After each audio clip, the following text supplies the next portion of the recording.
그 일단은 요시아가 죽고 나서 요시아가 일찍 죽었으면 안 됐는데 요시아가 죽고 나서 누가 왕이 돼? 여호아스가 왕이 돼. 근데 여호아스가 왕이 됐는데 여호아스는 바벨론에서 세운 왕이야. 그래서 이집트가 쳐들어와서 왕을 세워. 그게 누구야? 여호야김이야. 바벨론이 다시 들어와서 왕을 세워. 그게 누구야? 여호야김이야. 여기까지 이해되지? 그러고 나서 시드기야라고 하는 왕을 마지막에 세워. 여기까지 이거 5왕은 그냥 기억하고 있어. 자, 다니엘이 바벨론에 끌려갔을 때 유다가 망했어? 아직 안 망했어. 그러니까 남유다가 주전 586년에 망하는데 이거 얘기하면 너는 좀 되게 좀 헷갈릴 텐데 그냥 얘기해줄게. 그냥 이게 편하니까. 주전 586년에 망하는데 이때가 끌려갔을 때가 주전 한 605년경 정도야. 왜냐면 느부갓네살이 예루살렘을 쳐들어왔을 때가 그 정도쯤 되거든. 605년, 607년 이렇게 보거든. 근데 이게 역사적으로 안 맞아. 왜냐면 여호야김 3년 되던 채에 예루살렘이 포위된 적이 없거든. 앞에 보면 여호야김이 3년 되던 해에 바벨론이 쳐들어와서 포위됐다고 돼 있잖아. 1장에 보면. 그게 안 맞아. 그래서 다니엘을 실존 인물로 보지 않는다. 뭐 중요한 건 아닌데 아무튼 그건 중요한 게 아니고 이 1장부터 6장 전체가 뭐를 얘기하냐 이건데 이 안에 담겨져 있는 게 뭐냐 1장부터 얘기를 한 번씩 찾아가 보도록 하지. 다니엘, 하나냐, 미사엘, 아사랴라고 하는 사람이 여호야김 때 포로로 끌려가. 그지? 그리고 얘네들은 뽑힌 애들이야. 왕을 섬기기에 적합한 건강, 용모, 외적으로도 우리 중에는 뽑힐 사람이 없을 거야. 지혜가 출중한 사람을 뽑아서 3년간 바빌론의 언어하고 문학을 가르쳐. 3년. 그리고 이름을 개명해. 뭐 하는 거야? 민족성을 교체시키려고. 친바벨론화 하려는 거야. 엘리트들을. 근데 얘네들이 할 수 있는 나라가 다 사라졌잖아. 나라가 다 사라졌어. 어떤 교육을 받았는지를 몰라. 그런데 얘네들이 보면은 믿음이 있었던 사람들이야. 얘네들 4명이. 얘네들이 지킬 수 있는 믿음의 마지노선이라고 하는 건 왕의 음식을 먹지 않는 거야. 3년 동안. 왕의 음식을 먹지 않고 채소를 그냥 먹는 거야. 그래서 그 일을 해. 3년 동안 채소를 먹으면서 얘는 무슨 생각했을까? 맛없다 이런 생각했을 것 같아. 먹고 싶다. 응? 얘네들은 3년 동안 먹으면서 하나님을 계속해서 생각했을 거야. 내가 누구인지를 계속해서 잊지 않는 거. 내가 누구인지. 내가 왕의 음식을 먹는 사람이 아니라 하나님으로부터 오는 것들을 먹는 사람이라는 걸 기억하는 거. 이게 믿음의 출발점이에요. 이게 지금까지 우리들이 이제 읽었었던 말씀에 보면은 어떤 믿음의 완성된 형태들이 나와. 얘네들 보면. 너네들 다 얘기한 것처럼. 다니엘, 하나냐, 미사엘, 아사랴가 가장 뛰어나. 그 중에서도 1장 17절. 다니엘에서 1장 17절을 읽을게.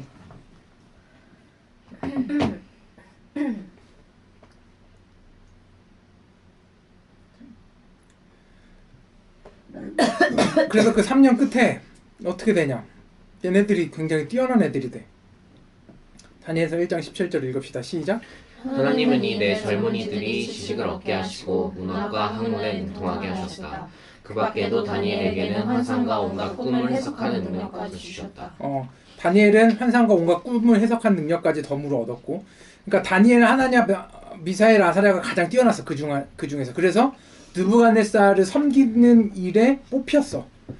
그리고 일반 마술사나 주술가보다 10배나 뛰어난 실력이 있었대. 그러니까 이때 당시에 점성가들이나 마술사들이나 이런 애들이 그냥 단순하게 마술 부리는 게 아니라 왕이 통치하는 것들을 옆에서 도와주는 일들을 하거든. 얘네 고대 근동 지역에서. 굉장히 중요한 일들인데 앞날을 예측하고, 그러니까 굉장히 과학적이고 지금으로 따지면 굉장히 과학적인 일들을 하는 애들이야. 예측하고 2장으로 넘어가. 근데 느부갓네살이 꿈을 꾸네?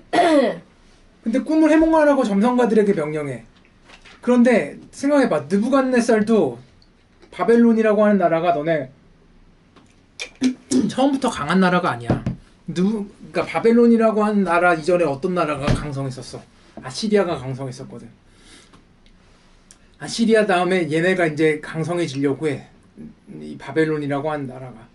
근데 얘가 약간 의심병 환자야. 느부갓네살이. 약간 이거 읽어보면 의심병 환자야. 봐봐, 말을 안 해줘. 자기 꿈꾼 내용을 말을 안 해줘.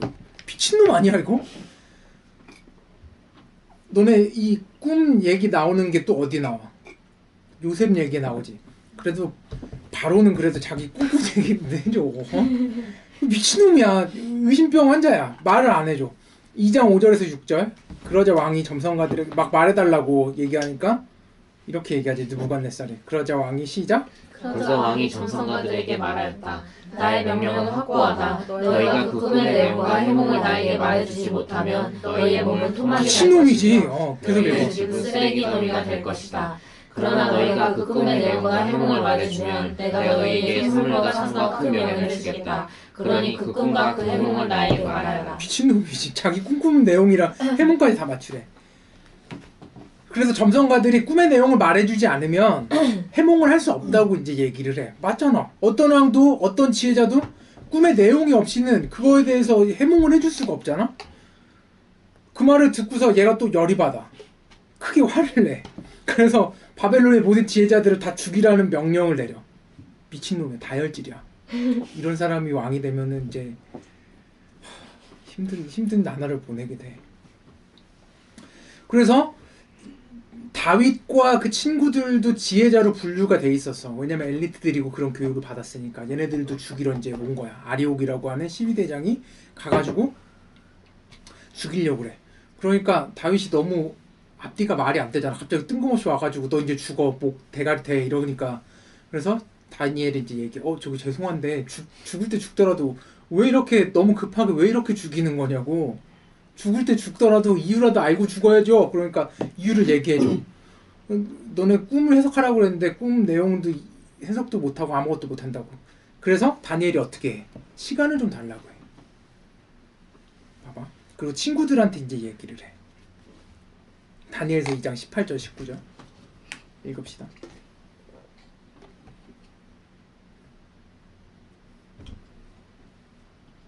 2장 18절 19절 찾았으면 읽읍시다. 시작. 그 친구들에게 말하였다. 너희와 나는 다른 바빌론의 지혜자들과 함께 죽지 않도록 하늘의 하나님이 긍휼을 베풀어 주셔서 이 비밀을 알게 해주시기를 간구하자. 바로 그날 밤에 다니엘은 환상을 보고 그 비밀을 밝히게 되었다. 다니엘은 하늘의 하나님을 찬송하였다. 봐봐. 이렇게 돼서 그날 꿈을 꿔. 그래서 왕이 꾼 꿈이 뭔지를 이제 꾸게 돼. 그리고 왕 앞에서 그 꿈에 대해서 이제 해몽을 해줘. 다. 다니엘서 2장 27절, 28절.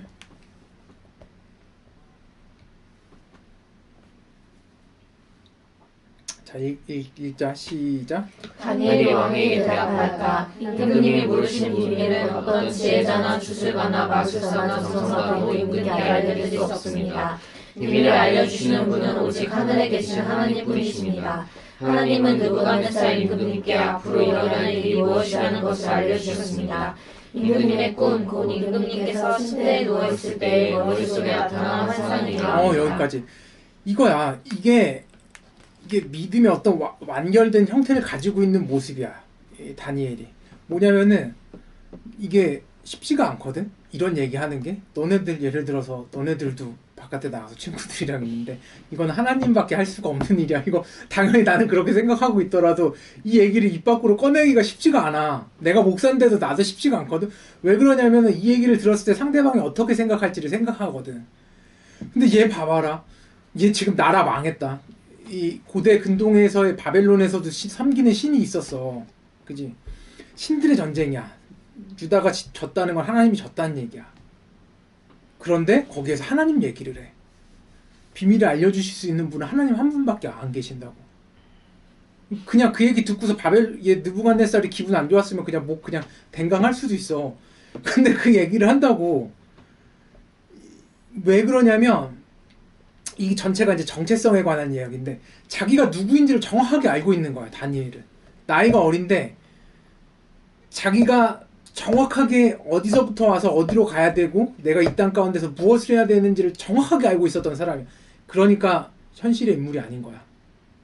나는 그렇게 생각해. 그러니까 현실의 인물일 수가 없어. 실존했었던 정말로 이런 믿음을 보여준다고. 그러면서 그 다니 그 뭐야 여기서 그 뭐야 느부갓네살이 꾸는 꿈이 중요한데 이게 앞으로 일어날 일들에 관한 이야기거든. 이게 전부 1장부터 다니엘이 12장까지 돼 있잖아. 이게 1장부터 6장, 7장부터 12장 이 내용이 완전히 달라져. 그냥 느낌이. 그냥 읽으면 너는 모를 수 있겠지만 내용이 느낌이 완전히 달라진다. 이게 묵신문학이라고 하는 장르에 속하는 건데 그러니까 이게 주전 6세기, 주전 5세기의 이야기를 가지고 주전 2세기에 쓴 거야. 왜냐면 주전 2세기에 미친 왕이 등장하거든. 유다의 왕이 분봉왕이 세워지는데 완전 또라이 새끼야. 헤롯 안티파스라고 자기 세례요한 죽인 사람이고 자기 그 뭐야 동생이랑 살려고 동생을 아내로 삼으려고 자기 부인 죽이고 완전 또라이 새끼 있거든. 그리고 같은 유대 민족을 엄청 박해하고 미친놈이야. 미친놈. 그런 박해 상황에서 이제 대놓고 얘기를 못 하잖아 얘네들이. 그래서 다니엘 이야기를 가지고 와서 1장에서 6장은 원래 있었던 거고 7장에서부터 12장은 그때 당시 뭐 예를 들어서 우리가 이명박근혜 시절이야. 그러면 대놓고 얘기를 못 하잖아. 끌려가니까. 그거를 비유로 얘기하는 거야. 옛날 이야기로. 무슨 얘기인지 알아? 그래서 발달된 게 이 묵신문학이거든. 여기까지 이해되지? 자, 아무튼 근데 1장에서부터 6장까지는 이 5세기에서 6세기의 이야기를 다루는데 이게 앞으로 일어날 미래에 관한 이야기야. 얘가 꿈이 어떤 꿈을 꿔? 어떤 신상의 꿈을 꾸지. 그래서 머리는 뭘로 돼 있어? 머리는 순금으로 돼 있어. 그 금머리로 돼 있는 순금으로 돼 있는 건 바벨론을 의미해. 가슴은 뭘로 돼 있어? 은으로 돼 있지. 이건 메데와 파사. 그 다음에 이어질 나라야. 메데와 파사. 파사라는 건 페르시아야. 페르시아. 바벨론이 계속 쭉 가지 않는다고. 바벨론이 망해. 그 중간에 메데하고 페르시아는 하나로 봐. 하나의 국가로 봐. 왜냐면 메데에서 페르시아로 왕권이 같이 넘어가거든. 그리고 노세 페르시아 제국으로 여전히 보고, 그리고 발로 된 쇠는 마케도니아로 봐. 마케도니아만 생각나는 사람 누구야? 알렉산더. 323년에 죽었네. 목이 물려가지고. 응? 그 역사들이 다 여기에 다 담겨져 있는 그 꿈 이야기야, 이게. 그 얘기를 해주는 거야. 그래서 다니엘서 2장 47절 읽읍시다. 왕이 다니엘에게 왕이 이제 다 얘기를 듣고서 이런 고백을 해. 느부갓네살이. 이게 중요한데 읽읍시다. 시작. 왕이 다니엘에게 말하였다. 그대들의 하나님은 참으로 모든 신 가운데서 으뜸가는 신이시요 모든 왕 가운데서 으뜸가는 군주이시다. 그대가 이 비밀을 드러낼 수 있었으니 과연 그대의 하나님은 비밀을 드러내는 분이시다. 이거 어떻게 생각해? 이게 말이 된다고 생각해? 너는 이게 말이 된다고 생각해? 근데 이런 일들이 일어날 수가 있다니까. 봐봐. 이게 기독교 전통에서 또 우리가 하나님을 믿잖아. 우리가 예수님을 믿잖아. 우리 예수님 어떻게 믿게 됐어? 누군가가 전해줬을 거 아니야. 이게 예수님이 우리나라 사람이 아니잖아. 유다 사람이잖아. 그지? 누군가가 전해줬을 거 아니야. 그래서 초대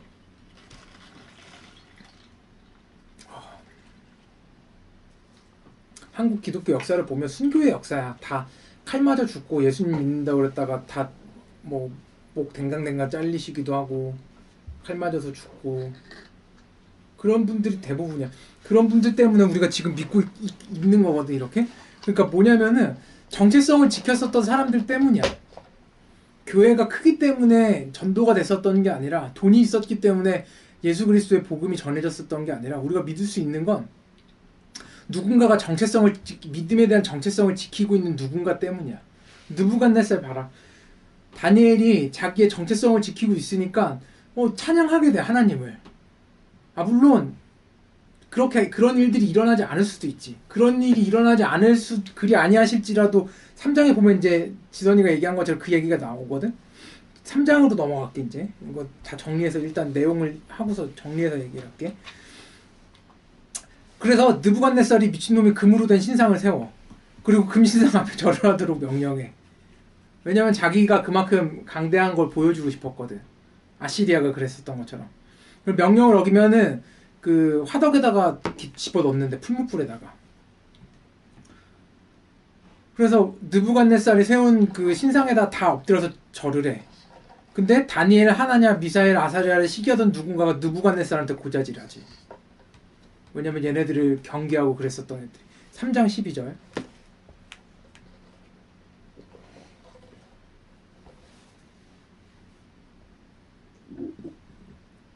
이거 고자질하는 내용이고 3장 16절 18절 읽을게. 3장 16절 18절 읽읍시다. 시작. 사드락과 메삭과 아벳느고가 왕에게 대답하여 아뢰었다. 그거 살펴주십시오. 이 일에 두고서는 우리가 임금님께 대답할 필요가 없는 줄 압니다. 불 속에 던져져도 임금님, 우리를 지키시는 우리 하나님이 우리를 활활 타는 화덕 속에서 구해주시고 임금님의 손에서도 구해주실 것입니다. 비록 그렇게 되지 않더라도 우리는 임금님의 신들을 섬기지도 않고 임금님이 세우신 금신상에게 절을 하지도 않을 것입니다. 그것을 살펴주십시오. 이거 어떻게 생각해? 이게 정체성이라고. 자기가 누구인지를 정확하게 아는 거라고.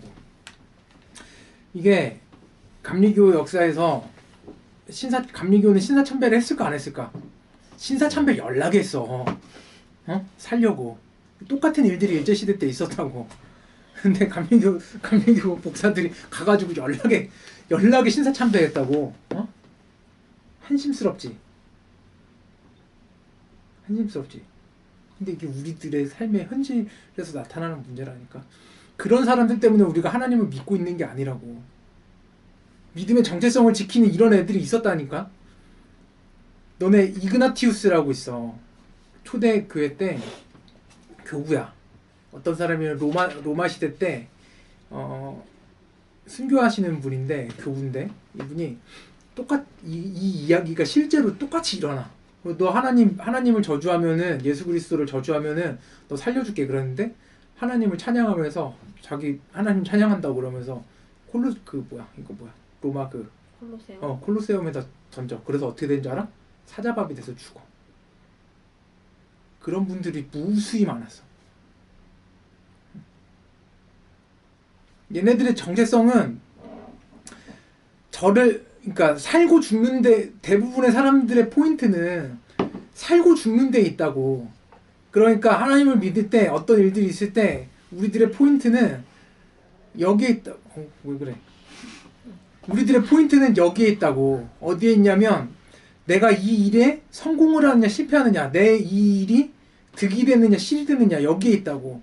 근데 얘네들의 포인트는 하나님이 계시는지, 하나님이 안 계시는지, 하나님이 기뻐하시는지, 하나님께서 안 기뻐하시는지에 있다고. 이게 엄청난 차이들을 만들어내. 이게 정체성이라고. 그리스도인으로서의 정체성을 가지고 있다는 건 그런 거거든. 근데 여기에서는 다행히 얘네들이 어떻게 돼? 죽어? 살아나. 그리고 느부갓네살 왕이 어떻게 돼? 3장 28절 29절 또 이런 일들이 일어난다. 느부갓네살 왕이 또 하나님을 찬양하는 일이 생겨. 느부갓네살 왕이. 읽읍시다. 3장 28절 29절 시작. 느부갓네살 왕이 말하였다. 사드락과 메삭과 아벳느고를 돌보신 하나님을 찬송하여라. 그는 천사를 보내서 그의 종들을 구하셨다. 이 종들은 저희의 하나님을 예배하여 저희의 몸을 바치면서까지 왕의 명령을 거역하고 저희의 하나님 말고는 다른 어떤 신도 절하여 섬기지 않았다.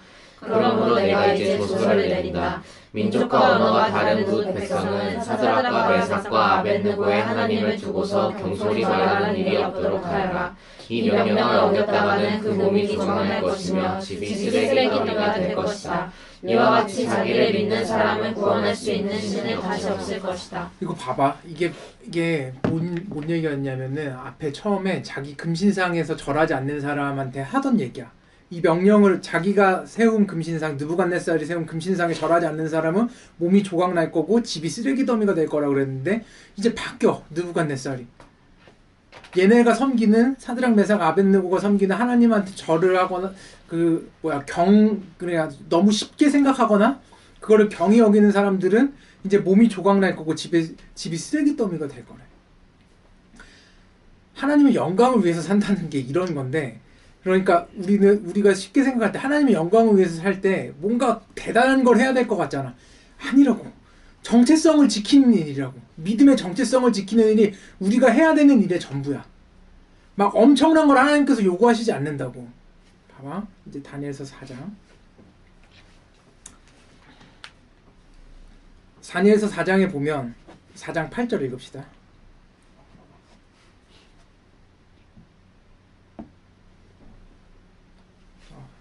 4장 8절 읽읍시다. 시작. 아침에 다니엘이 내 앞에 나타났는데 그는 내 신의 이름을 따라서 이름을 벨드사살이라고 붙인 사람이다. 그는 거룩한 신들의 영을 지닌 사람이어서 내가 꾼 꿈을 그에게 말해줬다. 거룩한 하나님의, 이게 거룩한 신이라고 여기 번역되어 있는데 거룩한 하나님, 그냥 하나님이야. 거룩한 하나님의 영을 지닌 사람인 걸 사람들이 다 알아. 다니엘을. 그리고 얘가 느부갓네살이 또 꿈을 꿔. 근데 그 꿈이 뭐냐면은 하늘에 큰 소리가 나고 큰 나무가 막 엄청나게 자라나는데 그 나무가 자라나다가 갑자기 이제 구루터기만 남고 하늘에서 큰 소리가 들려서 구루터기만 남고 챙챙 이렇게 묶여가지고 7대를 그렇게 지내게 될 거래. 이거 무슨 뜻이야? 어떻게 된다는 얘기야? 느부갓네살한테 어떤 일이 생겨? 느부갓네살이 이제 노숙자처럼 7년 동안 정신이 미쳐가지고 산 의심병 많은 사람, 왕의 자리가 그렇게 좋은 게 아니야. 그러니까 미쳐서 산대 이렇게. 그런데 어떻게 돼? 그렇게 진짜로 그렇게 살아. 4장 그렇게 되고 5장에 보면 새로운 왕이 등장해. 누구냐면은 벨사살이야. 벨사살은 느부갓네살의 아들이야. 얘가 어떤 일을 하냐면은 분명히 이제 느부갓네살이 얘기를 했었잖아. 그 전에 얘네가 믿는 하나님을 경히 여기지 말라고. 근데 이겼으니까 예루살렘 성전에서 쓰던 하나님 앞에 드리려고 쓰던 금그릇과 은그릇을 얘네가 전리품으로 다 가져왔거든. 근데 그걸 가지고 와서 술을 마셨어. 근데 갑자기 손이 나타나서 벽에 글씨를 썼어. 근데 아무도 그걸 읽거나 해석하지 못해. 왕비가 이제 기억해서 다니엘이라고 하는 사람을 이제 다시 소환을 해. 그리고 그 글씨를 이제 해석해. 그 글씨는 메데메데 데겔 바르신이라는 글씨야. 메데메데 데겔 바르신. 그 글자를 해석하면 무슨 뜻이지? 5장 26절 28절.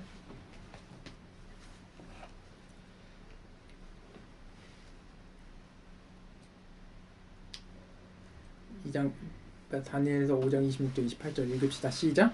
그 글자를 해석하면 이러합니다. 메네는 하나님이 이미 임금님의 나라의 시대를 계산하셔서 그것이 끝나게 하셨다는 것이고, 끝났다는 거야.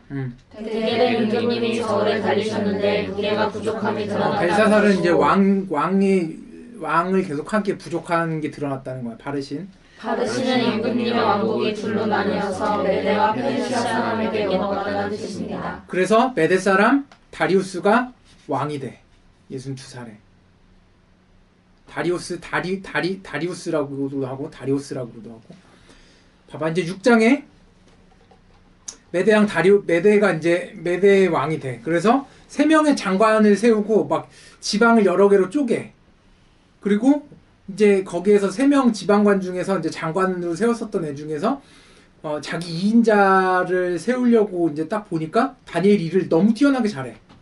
그래서 걔를 세우려고 해. 그러니까 얘가 너무 뛰어나게 잘하니까 주변에서 얘를 시기 질투해. 그래서 흠을 찾으려고 보니까 흠이 없어. 빈틈이 없어. 이런 완벽한 인간이 있나? 그래서 얘네들이 6장 5절에 보면은 계책을 세워. 방법을 하나 찾아. 그게 뭐냐면 얘가 믿는 하나님을 문제 삼지 않고서는 그를 처벌할 근거를 찾을 수가 없다고 얘기를 해. 그래서 왕을 꼬드겨. 6장 7절 읽읍시다. 이 나라 정승들과 시작. 이 나라 정승들과 대신들과 지방 장관들과 고문관들과 총독들이 모두 나가 있습니다. 임금님이 법을 한 가지 만드셔서 금령으로 내려주시도록 요청하기로 하였습니다. 그 법은 앞으로 30일 동안에 임금님 말고 다른 신이나 사람에게 무엇을 강구하는 사람은 누구든지 사자굴에 집어넣기로 한다는 것입니다. 됐어. 그런데 어떻게 해 다니엘은? 저래요. 다락방 가서 그냥 똑같이 기도하지 하나님 앞에. 이게 정체성이라고. 그래서 어떻게 돼? 끌려가. 6장 22절. 근데 죽어 안 죽어? 다들 알겠지만 뭐 이거 사자굴에서 어떻게든 살아남아. 6장 22절. 다니엘이 얘기한다. 읽자 시작. 나의 하나님이 천사를 보내셔서 사자들의 입을 막으셨으므로 사자들이 나를 해치지 못하였습니다. 그것은 하나님 앞에서 나에게는 죄가 없다는 사실이 드러났기 때문입니다. 임금님, 나는 임금님께도 죄를 짓지 않았습니다. 그리고 오히려 다니엘을 그 험담에 탔던 애들이 다 끌려가서 사자굴에 던져져서 이제 죽게 되지. 그리고서 다리우스 왕이 이렇게 얘기해. 6장 25절 28절. 자, 읽읍시다. 시작. 그때 시작. 그때 다리우스 왕은 전국에 사는 민족과 언어가 다른 모든 백성에게 조서를 내렸다. 내 백성에게 평화가 넘치기를 바란다. 내가 다음과 같이 법령을 공포한다. 내 나라에서 나의 통치를 받는 모든 백성은 반드시 다니엘이 섬기는 하나님을 공경하고 두려워해야 한다. 살아계신 하나님이 영원히 다스리신다. 그 나라는 멸망하지 않으며 그의 권세 무궁하다. 그는 구원하게 기도하시고 건전에 기도하시며 하늘과 땅에서 표적과 기적을 행하시는 분 다니엘을 사자의 입에서 구하여 주셨다. 바로 이 사람 다니엘은 다리우스 왕이 다스리는 동안과 페르시아의 고레스 왕이 다스리는 동안 잘 살았다. 이 얘기야. 1장부터 6장까지. 이 전체가 무슨 얘기냐면 믿음의 정체성에 관한 이야기야. 봐봐, 얘네들 왜 망했어? 예레미야 애가까지 읽었잖아. 왜 망했어? 얘네가 잊은 게 있거든. 얘네가 잊은 건 하나야. 뭐냐면은 하나님이 나의 하나님 되고 내가 하나님의 백성이 된다는 거. 그걸 잊었거든. 그 언약을 깨트린 거야. 그걸 잊으니까 내 삶에서 하나님 말고 다른 것들을 찾으면서 살아. 끌려간 애들이 있어. 다니엘과 사드락, 메삭, 아벳느고가 끌려가 바벨론에. 그때 여기에서 얘네들은 어릴 때부터 자기들의 정체성을 지키는 방법을 깨달아. 자기들의 믿음을 지키는 방법을. 그리고 그 믿음이 무엇과 상충됐을 때 뒤로 물러서지 않아. 차라리 이 믿음 때문에 내가 손해를 보더라도 그냥 손해를 감수한다고 생각을 해. 이게 믿음이야, 이게. 근데 이거 굉장히 너네 지혜롭게 잘 선택해야 된다. 지혜롭게. 믿음의 정체성이 있을 때 있는 그걸 통해서 하나님께서 일하시기 시작해. 물론 이 이야기들은 우리가 1장에서부터 6장까지 읽은 이 이야기들은 굉장히 모든 게 다 잘된 일들이야. 근데 역사에서 보면 사자굴에 끌려가서 죽은 순교한 수없이 많은 사람들이 있고 초기 한국 기독교에서 하나님을 믿는다고 해서 수없이 피를 흘린 사람들이 있어. 어떤 결과가 어떻게 됐든지 간에 중요한 건 그런 사람들의 믿음의 정체성이 있었기 때문에 지금 우리가 하나님을 믿고 있는 거다. 마찬가지다. 지금 이 자리에서 우리가 예배하고 있는 이유가 있어. 우리가 하나님을 예배하는 이유가 있어. 왜냐하면 믿음의 정체성 때문이야. 우리가 그리스도인이라면 우리는 하나님을 마음속에 그리스도를 마음속에 모신 사람들이야. 그러면은 거기에 따르는 삶을 살아야 돼. 예수 그리스도를 따르는 삶을 살면 돼. 그런데 자꾸 예수 그리스도를 따르기에는 너무 좋은 것들이 많고 내가 손해볼 게 너무 많거든. 예수 그리스도를 믿는다고 하면 하나님을 믿는다고 하면 내가 포기해야 될 것들이 너무 많은 것처럼 느껴지거든. 그래서 실질적으로 포기를 하는 게 아무것도 없어. 그러니까 삶의 변화가 없어. 그러니까 계속 포기해야 되는 게 너무 많을 거라고 생각해. 근데 우리들 삶에서 너희들 삶에서 너희들의 삶에서 하나님이 원하시는 포기해야 될 것들이 그렇게 많지가 않아. 이게 막 엄청나게 큰일인 것 같잖아. 얘네들이 막 하고 막 그 사자굴 앞에 던져질 때 나는 하나님을 찬양하면서 이게 엄청나게 큰일인 것 같고 막 엄청나게 위대한 일인 것 같잖아. 아니야. 너희들 삶에서 이런 일들이 늘 찾아온다. 늘. 믿음의 정체성을 지키는 일은 매일의 삶에서 늘 일어나는 일이야. 매일 늘 부딪히는 일이고. 그리고 너희들이 하나님을 선택할 수 있다. 그리고 하나님을 선택하는 그 일을 통해서 하나님의 일들이 일어나고 하나님을 믿지 않는 사람들에게 하나님께서 일하실 수 있는 토양을 만들어낸다. 그래서 진짜로 말도 안 되게 느부갓네살 왕이 하나님을 찬양하기도 하고 벨사살이 하나님을 찬양하고 다리우스가 하나님을 찬양하는 이런 말도 안 되는 일들이 일어난다. 진짜로 일어나.